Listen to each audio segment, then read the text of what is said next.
Ikatlong araw pa lang ng kampanya para sa mga lokal na posisyon pero mainit na agad ang patutsadahan ng mga magkakatunggaling kandidato. Pero hindi naman lahat ay nagbatuhan agad ng putik. Ang unang bugso ng lokal na kampanya sa report ng saksing si Jam Sisante. Banat ang ibinalik ni re-electionist Manila Mayor Alfredo Lim sa kanyang katunggaling sa dating Pangulong Joseph Estrada sa proclamation rally ng mga pambato ng Liberal Party kanina sa Bonifacio Shrine. Nasintensyahan ba yan? Nasandigan ba yan? Ano sintensya? Habang buhay at isoli daw yung pera, yung salapi na kinuha sa taong bayan. Ang sabi nila,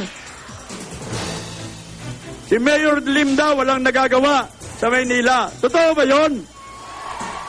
Oh, walang nagagawa. Paano yung 6 na ospital natin? Kahapon kasi sa proclamation rally ng United Nationalist Alliance, pinuna ni Estrada at ng katandem niyang si Vice Mayor Isko Moreno ang naging pamamalakad ni Lim sa Maynila.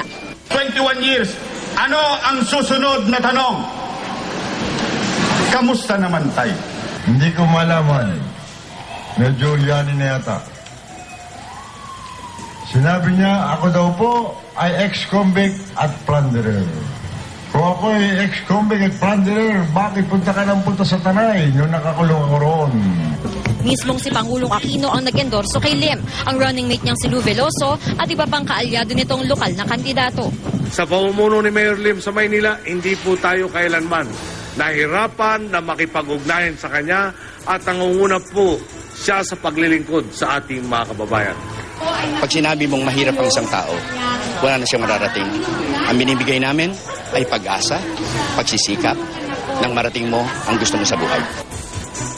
Umarangkada na rin sa Cavite ang kampanya ni na Governor John Vic Remulla at ng kandidato sa pagka-vice-gobernador na si Jolo Revilla ng Partido Lakas Magdalo. Paniwala kasi namin 95% ng tao nagdesisyon na kung sino gusto nila eh. So, finishing touches sila ng campaign ang kailangan. Ang totoong kampanya nito, hindi nasa 45 days eh. Nasa previous 2 years doon talaga sa performance. Sa palagay ko, hinug na tayo sa serbisyo at higit sa lahat, handa tayo. At hindi po tayo papasok at sasabak sa larangan ng politika o sa larangan ng public service nang hindi po tayo handa. Nagsimula namang mangampanya kahapon si dating Gobernador Ayong Maliksi kasama ang kandidato sa pagka-vice-gobernador na si Jay Lacson, anak ni Senador Panfilo Lacson. Naisip ko 9 years na ako dyan, baka sawa na sa akin ng mga tao. Very receptive sila sa akin. Yung mga katunggalin natin, wala nang ginagawa. Pagbase nababahala sila. Kung di ako ay siraan na siraan.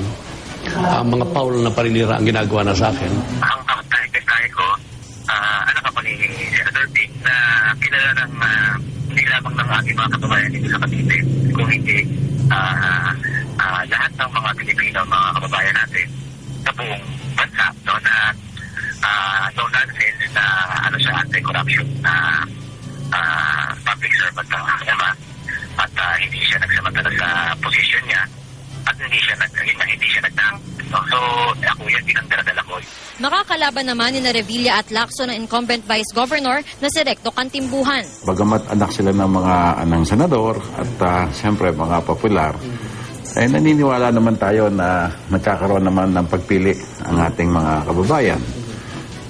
Sila naman mahuhusay din, mabebeti naman. Ang kailangan lang siguro, may pagmamalaki lang natin, mas nakalalamang tayo ng konti sa karanasan at saka doon sa pagdaman ng pulso ng mga mamamayan natin. Muli ring magtatapat ngayong eleksyon sa pagkagobernador sa Pampanga si incumbent Governor Lilia Pineda at ang dating gobernador na si Ed Panlilio. Issue sa wetting at quarrying sa Pampanga ang pagtatalunan daw nila. Lalo't dating isinangkot sa operasyon ng wetting sa probinsya ang asawa ni Pineda. Malakas ang popular support. If you cannot click them, you join them. So there's a better way of managing things and one of this is wetting. Let's legalize na lang wetting. Pag umupo siya, ganun ang gagawin niya, nasa Kapampangan yun. Sa Cebu naman, inilunsad ng Liberal Party ang kanilang kampanya sa pangunguna ng gubernatorial candidate na si Junjun Davide at katandem na si Agnes Magpale. Except the towns Camotes and Bantayan, we have set another day for that. Ang One Cebu Party naman sa ilalim ng United Nationalist Alliance, may proclamation rally rin ngayong gabi sa bayan ng Daan, Bantayan. Pambato nila sa pagkagobernador si Congressman Pablo John Garcia, katandem si Ramon Durano IV. From now until the next few days, puno yung kayong atong schedule.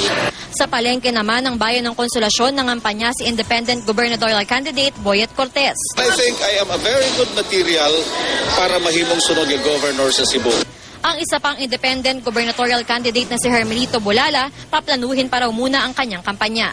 Sa proclamation rally naman ng UNA at People's Champ Movement sa Sarangani, magkasama si incumbent Representative Manny Pacquiao at si Jinky na kumakandidatong Vice Governor. Doon po sa akwa ang mga taga-Sarangan, lalong-lalo na dili sa Kiamba, lumuyon, kay silingan lang at taga-kitagas man ko.